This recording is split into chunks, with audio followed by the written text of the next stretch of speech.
officers. Mr. Speaker, I have observed that this is such a momentous task ahead, and I never imagined a few years ago, Mr. Speaker, that it will be possible after the journey that we have traveled with His Excellency, the Deputy President, in the political side that I belong to, that hardly 2 years down the line, I will have the difficult task of having to move the impeachment motion against him after listening to this case brought to this House by the National Assembly, in the case titled the National Assembly versus His Excellency Rigathi Gachagua. And the last 2 days, Mr. Speaker, together with other Kenyans, we have watched with lots of bewilderment, hard to believe pronouncements, and difficulty, Mr. Speaker, to believe that here is where we find ourselves as a nation. Despite the many challenges that we have gone through over the years, it was our hope, Mr. Speaker, that public officials would have picked up a lesson or two, especially those that are slightly older than yours truly, and many that are younger than me in this House, Mr. Speaker, and that in their conduct, they will reflect better the skills, demeanor, pronouncements of a leadership, Mr. Speaker, that this country continues to yearn for.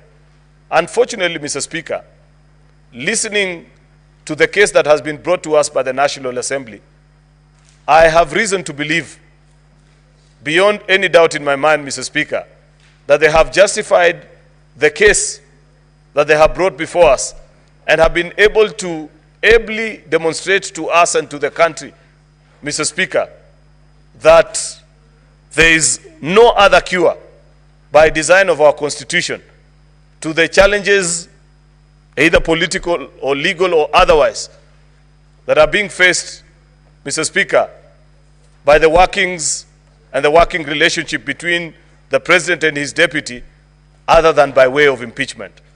And the National Assembly has moved this House, Mr. Speaker, on 11 charges, blow by blow, with citations and examples in broad daylight, Mr. Speaker, showing and mapping, Mr. Speaker, that each charge, how it has been committed, Mr. Speaker, and how it violates either the Constitution or various laws of the Republic of Kenya. And therefore, Mr. Speaker, we are left with very minimal options. I have observed before this House, Mr. Speaker, that the Deputy President is personally known to me. I consider him a friend. I have had the opportunity to interact with him, learn a lot from him, Mr. Speaker, listen to his wise counsel sometimes. But this evening, Mr. Speaker, duty calls. And when duty calls, Mr. Speaker, there is very little that we can do. I am afraid, Mr. Speaker, that as legislators, as servants of the people, we have to listen to what the people are telling us. Mr. Speaker, we must appreciate that in 2010, when Kenyans went to the polls and brought about change via the new constitution, it was a call for us to have a better republic than had been observed previously since 1963. And there are various high ideals, high demands that have been placed in all of us that are in leadership. And I must add quickly, Mr. Speaker, that as you rise in stature from a member of a county assembly to a member of the National Assembly, senator, governor, deputy president, and eventually even as president, Mr. Speaker, that as you ascend in the hierarchy of leadership, the demands by the Constitution are even more. Number one, because you occupy greater public space, you represent more people. When you speak, Mr. Speaker, you say things that can affect either positively or otherwise the lives of millions of citizens. And therefore, Mr. Speaker, listening to the case that has been laid before us since yesterday by the lawyers of the National Assembly, reading through the bunch of documents that have been presented to us, attached with evidence, Mr. Speaker, I can confirm both to this House and to the country that unfortunately this country must make the difficult decision of having to say goodbye to His Excellency, the Deputy President Rigathi Gachagua, because, Mr. Speaker, the reasons that have been listed have consequences by law of what you do when this happens.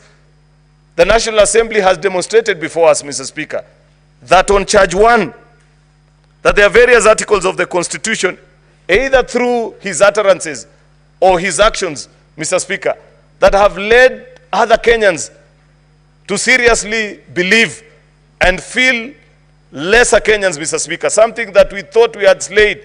We thought that we had worked so hard to build a cohesive society where it didn't matter after a political contest, Mr. Speaker, of who eventually wins, that you'd feel comfortable, you'd feel safe, you'd want to do business in any of our 47 counties, Mr. Speaker, and feel at home.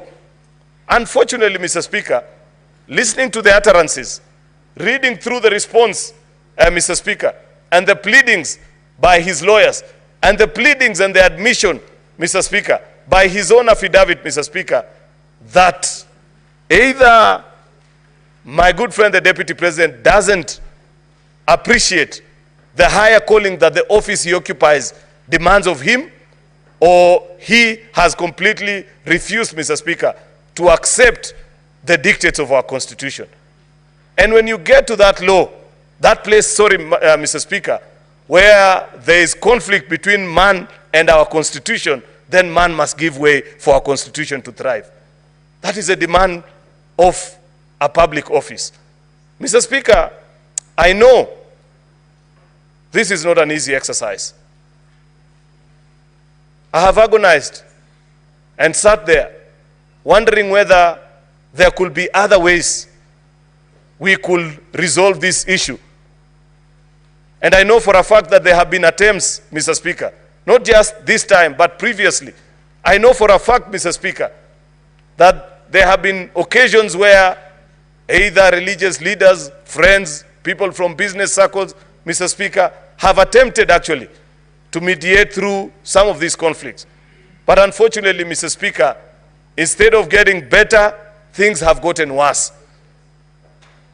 What is the essence of this session that we are having? Mr. Speaker, after listening through an impeachment process, the Senate sits as a jury to make a decision whether to find guilty or acquit. But like has been observed many times, and I have reminded this House on all the occasions when I have moved impeachment motions the last few years, Mr. Speaker, is an impeachment is political and legal conjoined together. It's about political accountability. It's about legal consequences of our actions as well, Mr. Speaker. There are political challenges, Mr. Speaker, that must be addressed. There are legal issues that have been raised as well, Mr. Speaker, which I want to believe when my colleague senators get the chance to address this House and convince each other. Perhaps people are watching and wondering, what is it that senators are doing at this hour? I believe that all the 67 of us that are here have had occasion to peruse through the evidence, listen, and this is a chance to share your thoughts about what you think and what is the proposed solution. I'm not sure, Mr. Speaker, whether my colleague senators will find the Deputy President guilty on all the 11 charges, or 1 or 2, legally speaker, or none. Mr. Speaker, I'm being quickly reminded by my colleague here that is possible. And that is fine, because it is based on what you had, what your mind is convinced about these particular charges that have been drawn, and what you think is best for this country, Mr. Speaker. I don't intend to be long, because I know, Mr. Speaker, we have agreed that we will do this not for a very long time. And I know there's so many of my colleagues that want to speak on this particular issue. But there are about 2 or 3 charges that I want to just focus my thoughts on, Mr. Speaker, and perhaps leave the rest to hear, to be convinced this way or the other by what my colleagues will pick. There is, Mr. Speaker, charge number 8, serious reasons to believe that His Excellency the Deputy President has committed crimes by continuously misleading members of the public through false, malicious, divisive, and insightful remarks that are contrary to the provisions of Section 132 of the Penal Code and Section 29 of the Leadership and Integrity Act. We have